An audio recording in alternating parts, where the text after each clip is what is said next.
बिस्मिल्लाहिर्रहमानिर्रहीम। अस्सलामुअलैकुम वरहमतुल्लाहि वबरकातुहू।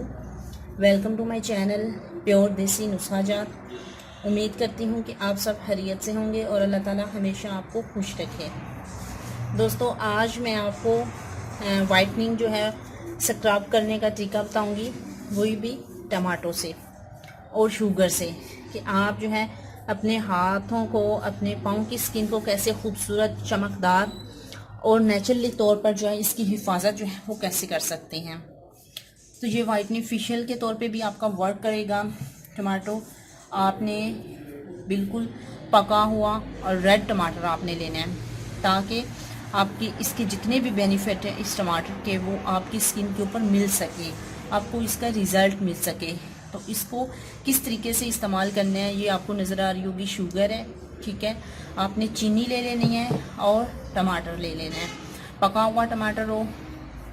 अब आपने इसको इस तरीके से इस्तेमाल करना है कि छुरी के साथ आप इस टमाटर को बीच में से 2 पीसीस कर लेंगे, ठीक है।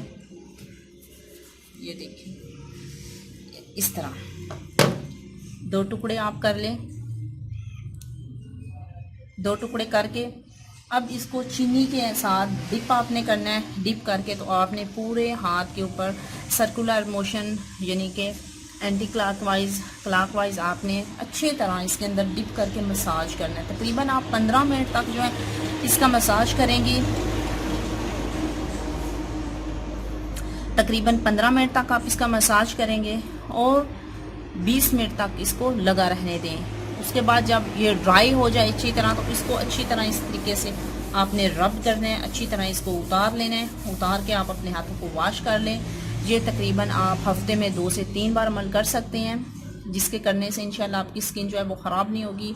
गर्मियों में, जिस तरह अभी गर्मी का सीज़न स्टार्ट हो गया, तो स्किन जो है वो डार्क हो जाती है, ब्लैक हो जाती है, ठीक है, और स्किन जो है वो धूप की वजह से ख़राब हो जाती है।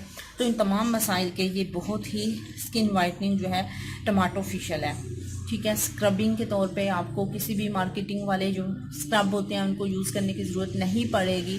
आपको एक्स्ट्रा वाइटनिंग देगा, आपकी स्किन को सॉफ्ट रखेगा और आपकी स्किन की प्रोटेक्शन करेगा। तो उम्मीद करती हूँ आपको ये छोटी सी रेमेडी जो है मेरी बहुत पसंद आई होगी। नेक्स्ट वीडियो तक इजाज़त चाहती हूँ। अपना बहुत सारा ख्याल रखिएगा। अस्सलामु अलैकुम वरहमतुल्लाहि वबरकातुहू।